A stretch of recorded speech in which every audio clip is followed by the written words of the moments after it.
Hi all, ഭരണഘടനയിലെ ഏറ്റവും important ആയിട്ടുള്ള ക്വസ്റ്റ്യൻസ് ആണ് ഇന്നത്തെ ക്ലാസ്സിൽ ഡിസ്കസ് ചെയ്യാൻ പോകുന്നത്. ഭരണഘടനാ നിർമ്മാണ സമിതിയിലെ ഏക മുസ്ലിം വനിതാ പ്രതിനിധി ബീഗം ഐസാസ് റസൂൽ. ഭരണഘടനാ നിർമ്മാണ സമിതിയിലെ ഏക മുസ്ലിം വനിതാ പ്രതിനിധിയാണ് ബീഗം ഐസാസ് റസൂൽ. ഭരണഘടനാ നിർമ്മാണ സമിതിയിൽ അംഗമായിരുന്ന ഏക ദളിത് വനിതയാണ് ദാക്ഷായണി വേലായുധൻ. ഭരണഘടനാ നിർമ്മാണ സമിതിയിൽ അംഗമായിരുന്ന ഏക ദളിത് വനിത ദാക്ഷായണി വേലായുധൻ. ഇന്ത്യയിൽ ആദ്യ ദളിത് വനിതാ ബിരുദധാരിയാണ് ദാക്ഷായണി വേലായുധൻ. ഇന്ത്യയിലെ ആദ്യ വനിതാ ബിരുദധാരി കാദംബനി ഗാംഗുലി. ആദ്യ മലയാളി വനിതാ ലോക്സഭാ അംഗം ആനി മസ്കറിൻ. ഒന്നുകൂടെ റിപ്പീറ്റ് ചെയ്യാം. ഭരണഘടനാ നിർമ്മാണ സമിതിയിലെ ഏക മുസ്ലിം വനിതാ പ്രതിനിധി ബീഗം ഐസാസ് റസൂൽ. ഭരണഘടനാ നിർമ്മാണ സമിതിയിൽ അംഗമായിരുന്ന ഏക ദളിത് വനിതയാണ് ദാക്ഷായണി വേലായുധൻ. ഇന്ത്യയിലെ ആദ്യ ദളിത് വനിതാ ബിരുദധാരി ദാക്ഷായണി വേലായുധൻ. ഇന്ത്യയിലെ ആദ്യ വനിതാ ബിരുദധാരി കാദംബനി ഗാംഗുലി.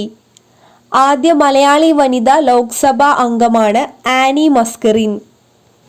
ലോക്സഭാ അംഗവും രാജ്യസഭാ അംഗവുമായ ആദ്യ മലയാളി വനിതയാര്? Ammu Swaminathan. Fundamental rights and minorities കമ്മിറ്റിയുടെ അധ്യക്ഷനായിരുന്നത് HC മുഖർജിയാണ്. ഇന്ത്യൻ ഭരണഘടന എഴുതി തയ്യാറാക്കിയത് 1949 നവംബർ 26 ആയതിനാൽ നവംബർ 26 നിലവിൽ ദേശീയ നിയമദിനം, ഭരണഘടനാ ദിനം എന്നിങ്ങനെ ആചരിക്കപ്പെട്ടു. ഇന്ത്യൻ ഭരണഘടനാ ശില്പി ഡോക്ടർ BR അംബേദ്കർ. ലോക്സഭാംഗവും രാജ്യസഭാ അംഗവുമായ ആദ്യ മലയാളി വനിതയാണ് Ammu Swaminathan. Fundamental rights and minority കമ്മിറ്റിയുടെ അധ്യക്ഷനായത് HC മുഖർജി. ഇന്ത്യൻ ഭരണഘടന എഴുതി പൂർത്തിയാക്കിയത് 1949 നവംബർ 26 ആയതിനാൽ നവംബർ 26 നിലവിൽ ദേശീയ നിയമദിനം, ഭരണഘടനാ ദിനം എന്നിങ്ങനെ ആചരിക്കപ്പെട്ടു. ഇന്ത്യൻ ഭരണഘടനയുടെ ശില്പി എന്നറിയപ്പെടുന്നത് ഡോക്ടർ BR അംബേദ്കർ. ഇന്ത്യൻ ശിക്ഷാ നിയമത്തിന്റെ ശില്പി മെക്കാളെ പ്രഭു. ഇന്ത്യൻ ശിക്ഷാ നിയമത്തിന്റെ ശില്പി എന്നറിയപ്പെടുന്നത് മെക്കാളെ പ്രഭു. രാഷ്ട്രശില്പി എന്നറിയപ്പെടുന്നത് ജവഹർലാൽ നെഹ്റു. ആദ്യത്തെ പ്രധാനമന്ത്രിയായ ജവഹർലാൽ നെഹ്റു ആണ് രാഷ്ട്രശില്പി എന്നറിയപ്പെടുന്നത്. ആധുനിക ഇന്ത്യയുടെ സൃഷ്ടാവ് എന്നറിയപ്പെടുന്നത് ജവഹർലാൽ നെഹ്റു. ആധുനിക ഇന്ത്യയുടെ സൃഷ്ടാവ് എന്ന് ഇന്ത്യൻ ഭരണഘടനയുടെ കയ്യെഴുത്തുപ്രതി തയ്യാറാക്കിയത് പ്രേം ബിഹാരി നരേൻ റെയ്സാദ. ഇന്ത്യൻ ഭരണഘടനയുടെ കയ്യെഴുത്തുപ്രതി തയ്യാറാക്കിയത് പ്രേം ബിഹാരി നരേൻ റെയ്സാദ. ഇന്ത്യൻ ഭരണഘടനയുടെ കവർ പേജ് ഡിസൈൻ ചെയ്ത ചിത്രകാരനാണ് നന്ദലാൽ ബോസ്. ഇന്ത്യൻ ഭരണഘടനയുടെ കവർ പേജ് ഡിസൈൻ ചെയ്ത ചിത്രകാരൻ നന്ദലാൽ ബോസ്. എന്നാൽ ഇന്ത്യൻ ഭരണഘടനയിലെ ആമുഖത്തിന്റെ പേജ് ഡിസൈൻ ചെയ്ത ചിത്രകാരനാണ് റാം മനോഹർ സിൻഹ. ഓർത്തുവെക്കണം, ഇന്ത്യൻ ഭരണഘടനയുടെ കവർ പേജ് ഡിസൈൻ ചെയ്ത ചിത്രകാരൻ നന്ദലാൽ ബോസ്. ആമുഖത്തിന്റെ പേജ് ഡിസൈൻ ചെയ്ത ചിത്രകാരനാണ് റാം മനോഹർ സിൻഹ. ഇന്ത്യൻ ഭരണഘടനയുടെ കയ്യെഴുത്ത് പ്രതി തയ്യാറാക്കിയത് പ്രേം ബിഹാരി നരേൻ റെയ്സാദ. ഇന്ത്യൻ ചിത്രകലയുടെ പിതാവ് എന്നറിയപ്പെടുന്നത് നന്ദലാൽ ബോസ്. ഇന്ത്യൻ ചിത്രകഥയുടെ പിതാവ് എന്നറിയപ്പെടുന്നത് നന്ദലാൽ ബോസ്. 1950 ജനുവരി 24 ഭരണഘടനാ നിർമ്മാണ സമിതിയുടെ അവസാന സമ്മേളനം നടന്നത്. 1950 ജനുവരി 24 ഭരണഘടനാ നിർമ്മാണ സമിതിയുടെ അവസാന സമ്മേളനം നടന്നത്. ഇന്ത്യൻ ചിത്രകലയുടെ പിതാവ് എന്നറിയപ്പെടുന്നത് നന്ദലാൽ ബോസ്. ഇന്ത്യൻ ഭരണഘടനയുടെ കവർ പേജ് ഡിസൈൻ ചെയ്ത ചിത്രകാരനാണ് നന്ദലാൽ ബോസ്. എന്നാൽ ഇന്ത്യൻ ഭരണഘടനയിലെ ആമുഖത്തിന്റെ പേജ് ഡിസൈൻ ചെയ്ത ചിത്രകാരൻ റാം മനോഹർ സിൻഹ. ഇന്ത്യൻ ഭരണഘടനയുടെ കയ്യെഴുത്ത് പ്രതി തയ്യാറാക്കിയത് പ്രേം ബിഹാരി നരേൻ റെയ്സാദ. അതിനുശേഷം ഭരണഘടനാ നിർമ്മാണ സമിതി 1951-52 പൊതു തെരഞ്ഞെടുപ്പ് വരെയുള്ള കാലഘട്ടത്തിൽ ഇന്ത്യയുടെ പാർലമെന്റായി പ്രവർത്തിച്ചു. 1951-52 പൊതു തെരഞ്ഞെടുപ്പ് വരെയുള്ള കാലഘട്ടത്തിൽ ഇന്ത്യയുടെ പാർലമെന്റായി പ്രവർത്തിച്ചു. GV മാവ്ലങ്കർ അങ്ങനെ സ്പീക്കർ ആവുകയും രാജേന്ദ്ര പ്രസാദ് ഭാരതത്തിന്റെ ആദ്യ പ്രസിഡന്റുമായി. GV മാവ്ലങ്കറാണ് ആദ്യ സ്പീക്കർ. ഭാരതത്തിൻ്റെ ആദ്യ പ്രസിഡന്റ് ഡോക്ടർ രാജേന്ദ്ര പ്രസാദ്. ഇന്ത്യയുടെ ദേശീയ പതാകയായി ത്രിവർണ പതാക അംഗീകരിക്കപ്പെട്ടത് 1947 ജൂലൈ 22-ന്. ഇന്ത്യയുടെ ദേശീയ പതാകയായി ത്രിവർണ പതാക അംഗീകരിക്കപ്പെട്ടത് 1947 ജൂലൈ 22-ന്. ഇന്ത്യയുടെ ദേശീയ ഗാനമായി ജനഗണമനയും ദേശീയ ഗീതമായ വന്ദേ മാതരവും അംഗീകരിക്കപ്പെട്ടത് 1950 ജനുവരി 24.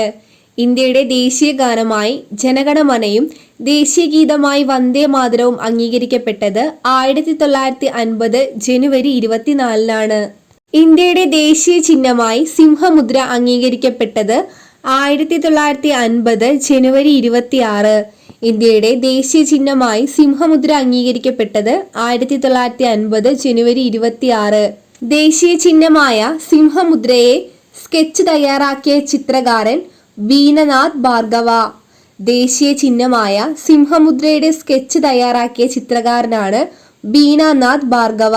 ഭരണഘടനാ നിർമ്മാണ സമിതിയിൽ മൈനോറിറ്റി സബ് കമ്മിറ്റിയുടെ തലവൻ HC മുഖർജി. ഇന്ത്യയുടെ ദേശീയ ചിഹ്നമായി സിംഹമുദ്രയെ അംഗീകരിക്കപ്പെട്ടത് 1950 ജനുവരി 26. ദേശീയ ചിഹ്നമായ സിംഹമുദ്രയുടെ സ്കെച്ച് തയ്യാറാക്കിയ ചിത്രകാരനാണ് ബീനാനാഥ് ഭാർഗവ. ഭരണഘടനാ നിർമ്മാണ സമിതിയിൽ മൈനോറിറ്റി സബ് കമ്മിറ്റിയുടെ തലവൻ HC മുഖർജി. ഇന്ത്യൻ ഭരണഘടനയുടെ പൂർത്തീകരണത്തിനായി ഭരണഘടനാ നിർമ്മാണ സമിതിക്ക് എത്ര സമ്മേളനങ്ങൾ വേണ്ടിവന്നു? 11 സെക്ഷൻസ്. ഇന്ത്യൻ ഭരണഘടനയുടെ പൂർത്തീകരണത്തിനായി ഭരണഘടനാ നിർമ്മാണ സമിതിക്ക് 11 സമ്മേളനങ്ങൾ ആവശ്യമായി വന്നു. ഇന്ത്യൻ ഭരണഘടനയുടെ പൂർത്തീകരണത്തിന് ഭരണഘടനാ നിർമ്മാണ സമിതിക്ക് ആകെ വേണ്ടി വന്നത് 2 വർഷം 11 മാസം 17 ദിവസം. ഇന്ത്യൻ ഭരണഘടനയുടെ പൂർത്തീകരണത്തിന് ഭരണഘടനാ നിർമ്മാണ സമിതിക്ക് ആകെ വേണ്ടി വന്നത് 2 വർഷവും 11 മാസവും 17 ദിവസവുമാണ്. ഭരണഘടനാ നിർമ്മാണ സമിതി ഭരണഘടന എഴുതി പൂർത്തിയാക്കിയത് അംഗീകരിച്ചതെന്ന് 1949 നവംബർ. ഇന്ത്യൻ ഭരണഘടനയുടെ പൂർത്തീകരണത്തിനായി ഭരണഘടനാ നിർമ്മാണ സമിതിക്ക് എത്ര സമ്മേളനങ്ങൾ വേണ്ടി വന്നു? 11. ഇന്ത്യൻ ഭരണഘടനയുടെ പൂർത്തീകരണത്തിന് ഭരണഘടനാ നിർമ്മാണ സമിതിക്ക് 2 വർഷവും 11 മാസവും 17 ദിവസവും വേണ്ടിവന്നു. ഭരണഘടനാ നിർമ്മാണ സമിതി ഭരണഘടന എഴുതി പൂർത്തിയാക്കിയത് അംഗീകരിച്ചത് 1949 നവംബറിൽ. 1949 നവംബർ 26 ഇന്ത്യൻ ഭരണഘടന നിലവിൽ വന്നു. ഇന്ത്യ റിപ്പബ്ലിക് ആയത് 1950 ജനുവരി 26-നാണ്. 1949 നവംബർ 26-ന് ഇന്ത്യൻ ഭരണഘടന നിലവിൽ വരികയും ഇന്ത്യ റിപ്പബ്ലിക് ആവുന്നത് 1950 ജനുവരി 26-നാണ്. ഇന്ത്യൻ ഭരണഘടനയുടെ കവർ പേജ് ഡിസൈൻ ചെയ്ത ചിത്രകാരൻ നന്ദലാൽ ബോസ്. ഇന്ത്യൻ ഭരണഘടനയുടെ കവർ പേജ് ഡിസൈൻ ചെയ്ത ചിത്രകാരനാണ് നന്ദലാൽ ബോസ്. ഇന്ത്യൻ ഭരണഘടനാ നിർമ്മാണ സമിതിയുടെ ഔദ്യോഗിക സീലിൽ ആലേഖനം ചെയ്യപ്പെട്ടിരിക്കുന്ന മൃഗമേത്? ആന. ഇന്ത്യൻ ഭരണഘടനാ നിർമ്മാണ സമിതിയുടെ ഔദ്യോഗിക സീലിൽ ആലേഖനം ചെയ്യപ്പെട്ടിരിക്കുന്ന മൃഗമാണ് ആന. ഇന്ത്യൻ ഭരണഘടനയുടെ നിർമ്മാണത്തിന് ഭരണഘടനാ നിർമ്മാതാക്കൾ എത്ര രാജ്യങ്ങളുടെ ഭരണഘടനകളെയാണ് പരിശോധിച്ചത്? 60 രാജ്യങ്ങളുടെ. ഇന്ത്യൻ ഭരണഘടനയുടെ നിർമ്മാണത്തിന് ഭരണഘടനാ നിർമ്മാതാക്കൾ 60 രാജ്യങ്ങളുടെ ഭരണഘടനയാണ് പരിശോധിച്ചത്. ഇന്ത്യൻ ഭരണഘടനയിൽ എത്ര രാജ്യങ്ങളിൽ നിന്നുള്ള ആശയങ്ങളാണ് കടം കൊണ്ടിട്ടുള്ളത്? 10 രാജ്യങ്ങളിൽ നിന്ന്. ഇന്ത്യൻ ഭരണഘടനയിൽ 10 രാജ്യങ്ങളിൽ നിന്നുള്ള ആശയങ്ങളാണ് കടം കൊണ്ടിട്ടുള്ളത്. ഇന്ത്യൻ ഭരണഘടനയുടെ പൂർത്തീകരണത്തിന് ആകെ ചിലവഴിക്കപ്പെട്ട തുകയാണ് 64 ലക്ഷം രൂപ.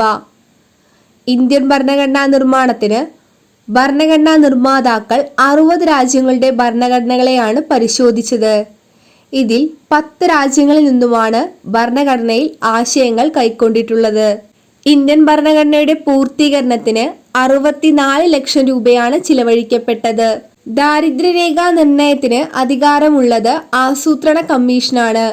ദാരിദ്ര്യരേഖാ നിർണയത്തിന് അധികാരമുള്ളത് ആസൂത്രണ കമ്മീഷൻ. ഇന്ത്യൻ ഭരണഘടന നിലവിൽ വരുമ്പോൾ അതിൽ ആകെ എത്ര പട്ടികകൾ ഉണ്ടായിരുന്നു? 8. ഇന്ത്യൻ ഭരണഘടന നിലവിൽ വരുമ്പോൾ ആകെ 8 പട്ടികകൾ ഉണ്ടായിരുന്നു.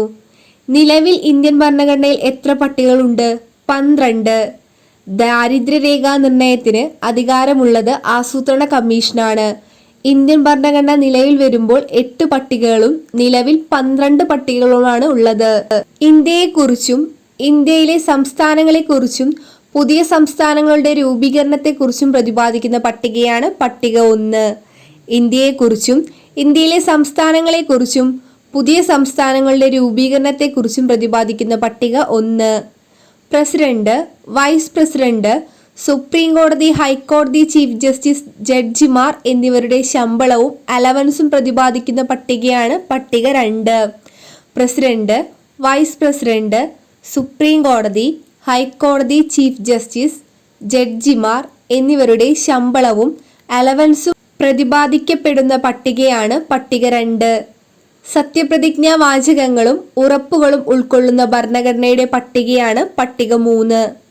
വിവിധ സംസ്ഥാനങ്ങളുടെ രാജ്യസഭാ സീറ്റുകളുടെ എണ്ണം പ്രതിപാദിക്കുന്ന പുനഃസംഘടന നടന്നത് 1956 നവംബർ 1. സംസ്ഥാന പുനഃസംഘടന നടന്നത് 1956 നവംബർ 1. യൂണിയൻ ലിസ്റ്റിലെ പ്രതിപാദ്യ വിഷയങ്ങൾ ഭരണഘടന നിലവിൽ വരുമ്പോൾ 97 ആയിരുന്നു. യൂണിയൻ ലിസ്റ്റിലെ പ്രതിപാദ്യ വിഷയങ്ങൾ ഭരണഘടന നിലവിൽ വരുന്ന സമയത്ത് 97 ആയിരുന്നു. സ്റ്റേറ്റ് ലിസ്റ്റിലെ പ്രതിപാദ്യ വിഷയങ്ങൾ ഭരണഘടന നിലവിൽ വരുമ്പോൾ 66. കൺകറന്റ് ലിസ്റ്റിലെ പ്രതിപാദ്യ വിഷയങ്ങൾ 47. സ്റ്റേറ്റ് ലിസ്റ്റിലെ പ്രതിപാദ്യ വിഷയങ്ങൾ 66. കൺകറന്റ് ലിസ്റ്റിലെ പ്രതിപാദ്യ വിഷയങ്ങൾ 47. യൂണിയൻ ലിസ്റ്റിലെ പ്രതിപാദ്യ വിഷയങ്ങൾ 97. നിർമ്മാണത്തിന് പൂർണ്ണ അധികാരമുള്ളത് യൂണിയൻ ലിസ്റ്റിലെ വിഷയങ്ങൾക്കാണ്. സംസ്ഥാന സർക്കാരിന് നിയമനിർമ്മാണത്തിൽ പൂർണ്ണ അധികാരമുള്ളത് സ്റ്റേറ്റ് ലിസ്റ്റിലെ വിഷയങ്ങൾ. കേന്ദ്ര സംസ്ഥാന സർക്കാരുകൾക്ക് നിയമനിർമ്മാണത്തിന് തുല്യ അധികാരമുള്ള വിഷയങ്ങളാണ് കൺകറന്റ് ലിസ്റ്റിലെ വിഷയങ്ങൾ.